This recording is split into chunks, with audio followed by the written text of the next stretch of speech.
Okay, so this actually happened about an hour ago and I'm still not over it. And this is one of those voice notes I'm sending hoping absolutely no one actually listens to it because I don't come out of this looking great.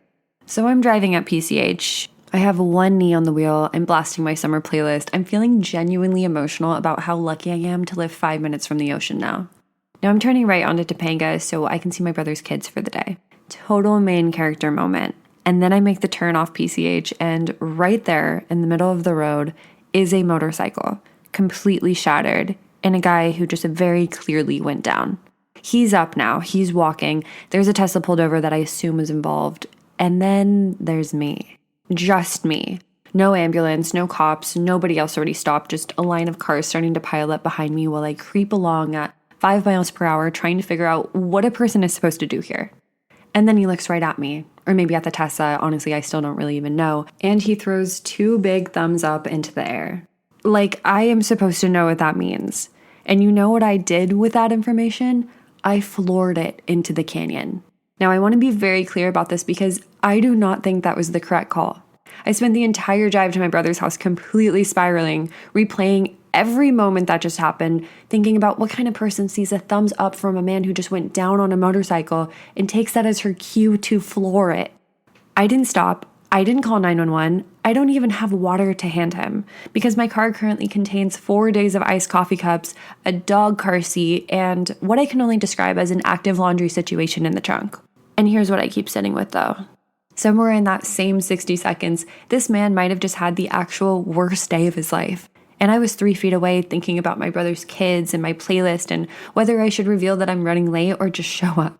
And I'm completely aware that these are 2 completely different realities on the same stretch of road. And I genuinely don't know how you're supposed to hold both of these at once.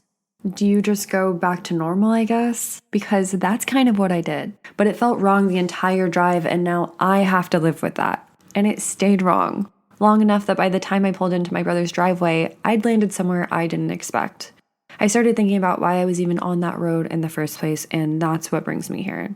Because the honest answer is, as cringy as this probably sounds, I gave up an entire life to be able to drive to my brother's house on a random Thursday and watch his kids do absolutely nothing of consequence for a few hours. That's the real reason why.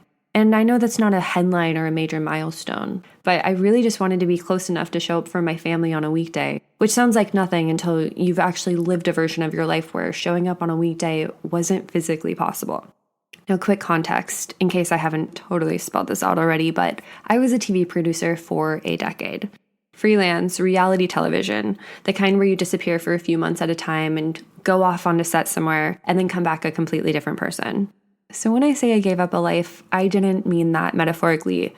There was a literal version of me living on a boat in Europe. Specifically, I was mainly on an island in the Mediterranean, and we called it the Med because we were local, and that's what Americans do when they take over a 5-star hotel for 3 months. And just to make sure I'm giving you the full picture, my balcony looked out over water so blue it looked fake in photographs, and I barely even went in it. I want to sit with that for a second because it still doesn't fully even make sense to me. You'd think that proximity to paradise would be the whole story, but there's this specific exhaustion that happens when you're working in paradise and not just vacationing in it, when the ocean is just the backdrop to your job instead of the point of your whole trip. Now, on most days, I would wake up before the sunrise and I would get on a water taxi by 6 a.m. I'd be boarding a mega yacht by 6:30 and cameras are up by 6:45. Then I'd disappear into a control room for the next 12 hours, headset on, radio chatter, monitors glowing, while some of the most beautiful water in the world sat completely ignored right outside the door, just because I really didn't have enough time to walk through it. The only real air I really got during the day was walking cast members down to the beach for a horseback ride we were filming, and even that, exhausting as it was somehow the highlight of my day, which tells you just exactly how small my world had gotten. And just to clarify, it was a very specific show that I'm not really going to confirm or deny, but if the word mega yacht means anything to you, you're probably not wrong. It's genuinely funny to think that that was my entire life. I'd put on sunscreen instead of doing an actual morning routine, live off coffee and crafty instead of a real breakfast. And I'd wear shorts and a tank top to work every day, while everyone I grew up with was sitting in an office in business casual, having a completely different kind of Tuesday. I think it made me a little out of touch, honestly, in a way that I really still can't even make sense of. And the people in that control room with me, they weren't just regular people. They were creative and they were interesting and they were also passionate about what we were doing. So of course, they became my family in that really specific, intense way that happens when you're stuck with the same 10 people in one room for months at a time, with really probably nothing in common once the camera stopped rolling. After we would wrap each night, we would go into town and drink Aperol Spritz and order homemade pasta at 9 p.m. because that's just what you do when you live in Europe, and I know that sounds so insufferable. But we'd sit in little bars thick with cigarette smoke, half recapping the day, half planning the next one, and then maybe get a ride home from a guy on a motorcycle. And then we would do the whole thing over again at 6 a.m. every day for months. And I traded all of it on purpose. Because what was I actually thinking? Because somewhere in my late 20s, I decided that I wanted a family and a boyfriend that I actually lived with instead of video calling from a different continent. And if I wasn't being totally greedy, maybe a wedding. At the time, I genuinely believed there was this invisible cutoff, that if I didn't have kids by 31, the door was just going to close on its own. I was 29 and fully convinced of a timeline no one had actually handed me, like I'd read it somewhere official once. Now that I'm 35 and on the other side of that decision, some days I catch myself wanting to go back and do the whole thing over again, but this time with all the clarity that I have now. And the first thing I would do is actually walk into that ocean instead of just living 12 feet above it. Now that I'm back in LA, permanently this time, I'm the one visiting my friends who did the respectable thing, who got married and moved to nice, sensible neighborhoods, and they get maybe 1 week a year in a place like the ones I used to wake up in every single morning, if a European vacation is in their budget that year. They'll never know what it's like to open your eyes in paradise for 3 straight months, and somehow come home and feel like you are still completely alone on that island. And honestly, I hope they never know that part of it either. That some small, stupid piece of me back then felt like I was doing life wrong the entire time I was living it. Like, unless I was in a nice house in a nice suburb with a ring on my finger, none of it actually counted. Because wearing a bikini in the Adriatic every day still apparently was not enough for me. But when I look back, the cool girl, or me, the cool girl version of me, belongs on that island. That's the part I keep circling back to. Not that the island was even the point, but because the cool girl would have never spent one single morning feeling guilty about being there. She wouldn't have measured her balcony against someone else's mortgage or her freedom against someone else's baby registry because she was never running someone else's timeline in the first place. She would have walked into that water every day at 5:45 a.m. before anyone else was awake. And not just because she appreciated it more than I did, but because she would never let some job or a title or some made-up timeline stop her from actually enjoying what's right in front of her. That's the actual freedom that only the cool girl knows. And it's not about the geography of it all, it's just about learning how to actually enjoy your life in the moment and not just when you look back on it 5 years later. And look, I know you know exactly what I'm talking about. That specific feeling of looking around and realizing you're somehow on your own island. Wanting things that look nothing like what everyone around you can't stop talking about. Maybe you don't actually want to drop $500,000 on a wedding just to feel something for one night. Maybe you don't feel like a failure for not having your dream house on a vision board somewhere ready to manifest it at any given moment. Maybe you don't care that pulling up to valet in anything less than a Range Rover apparently means your life is over. I mean, maybe that's genuinely just because I grew up in LA, but I know that some version of that exists wherever you grew up too. But the part that no one ever says out loud is this. Wanting something different can feel like disappointing everyone you know, even when nobody's actually said a single word to your face.